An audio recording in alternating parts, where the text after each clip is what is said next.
السلام عليكم ورحمة الله تعالى وبركاته. مرحبا بكم في قناة مطبخ نهاد مع وصفة جديدة وفيديو جديد. وصفتي اليوم طوست اللي كنحتاجوه في الدار، اللي بعجينة يعني صحية وفيه الكومبلي يعني بالنخالة ديالو. بقاو معايا تشوفوا المقادير وطريقة التحضير. هانتوما كتشوفوا عندي الطحين، يعني ما غربلتوش من ديك النخاله ديالو، خليته بالنخاله ديالو باش كيجينا يعني الطوست ديالنا صحي. هانتوما تنوريكم النخاله كيفاش دايره. هذه كامله انا راني خليتها غير باش ندهن بها المون وباش نطويه بها، وانا راني ما غربلتوش كاع، يعني خليته بالنخاله ديالو. درت زلافه ديال الطحين، يعني الدقيق الابيض، وجوج زلايف ديال يعني الزرع بالنخاله ديالو، ما غربلتش النخاله. كناخذوا جوج معالق كبار ديال الخميره، وكناخذوا معلقه سنيده، كنديروا عليه معلقه سنيده، شويه د الملح كنديروها لها، ما كنبعدوا على سنيده حيت السنيده غنديرها مع الخميره باش نفعل.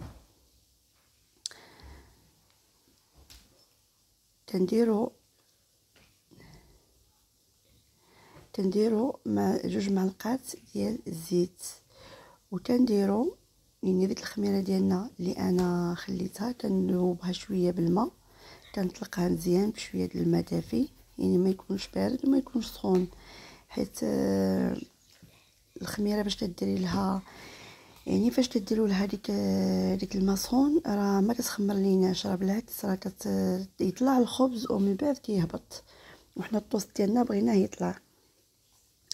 يعني الخميره كديرها مع سنيده عفوا بحال باش يعني كتفعل اكثر من يعني كتخمر او كتعطي واحد هشاشه واحد النفوخيه للخبز او العجينه ديالنا اكثر من كديريها بوحديتها. بحال ديك السنيده كتزيدها في كتعطيها ديك السخونيه باش كيخمر لينا الخبز.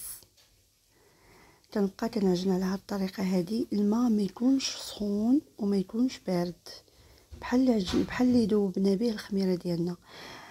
كنبقى كنعجن بحال هكا. انا ما قطعتش كاع الفيديو، يعني مشيت معكم هكا كنعجن باش تشوفوا القوام ديال العجينه ديالي كيفاش تكون. كنبقى نخوي الماء وكنطلق بيدي مزيان ديك الزرع ديالنا باش ما كتبقاش ديك العجينه مكركبه.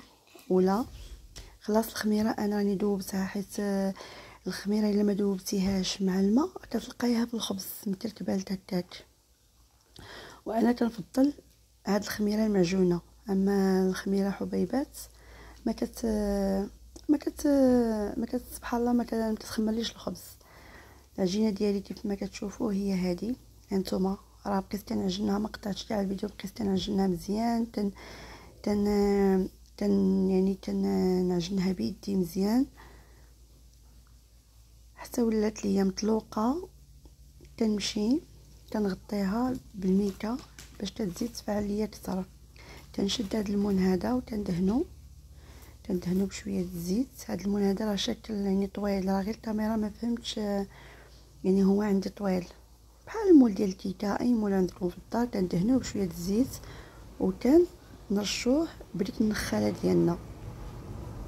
انا عندي النخاله بوحديتها باش تنبغي ندرس بها باش تيجيني كومبلي. العجينه هانتوما كتشوفوا راه طلقات، كنطلقها بشويه د المدلك.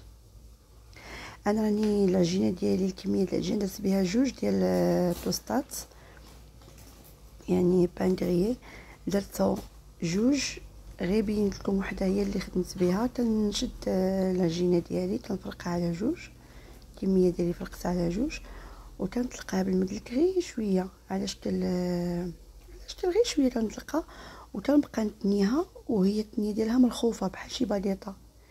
تا هي كيف ما كتشوفوا التنيه ديالي مرخوفه، يعني ما كنزيرش التنيه باش ما كيجينيش الخبز معجن. ولا شفت شي بلاصه مازال يعني العجينه فيها غليظه كنحاول ندلكها هكا كما كتشوفوا المدلك، وكنعاود نجمع. صافي كتجمعيه عشوائي هكا وتبقاي تقرصيه بيديك بحال هكا، كتبقاي تقرصيه باش تطلق هذيك العجينه. من بعد هو باش تيخمر راه كيولي كنشدها كنديرها في المون ديالي، كنقادها وكنديرها في المون ديالي كيف ما كتشوفوا بحال هكا. عفوا الكاميرا ما عرفتش، يعني انا كنت كنصور والكاميرا ما شداش حقها في التصوير كيف ما كتشوفوا. ها هو هنايا راه خمرات ليا العجينه ديالي، خمرات لي راه طلع. دابا غادي ندخلو الفران. الفران يعني بحال اللي كنطيبوا الخبز ديالنا، كنشعلو مزيان لتحت حتى تيطيب لتحت بغيت يتحمر، وكنهبطوه شويه وكنشعلو عليه عاوتاني العافيه من الفوق. من بعد منين كنخرجها من ما كنقطعهاش مباشره، كنديرها في ميكه او في منديل ونسد عليها لمده واحد 6 سوايع ولا 4 سوايع، يعني حتى يبرد في داك العرق ديالو. ملي كيبرد العرق ديالو تيولي بحال مزيت، ديك الزيت اللي دهنا به المون تيولي. ها نتوما شوف الخبز بحال اللي ميدم غير شويه. من بعد كيجينا ساهل في التقطاع، كيجينا ساهل في التقطاع ويكون الموس شويه ماضي. من بعد كنديرو في بورطمونجيه او كنديرو في ميكه وكنغطيه وكنبقى لا غد ليه نغرييه بحال هكا. كنشد نسخن بانيني كنديرو بحال هكا. شكرا.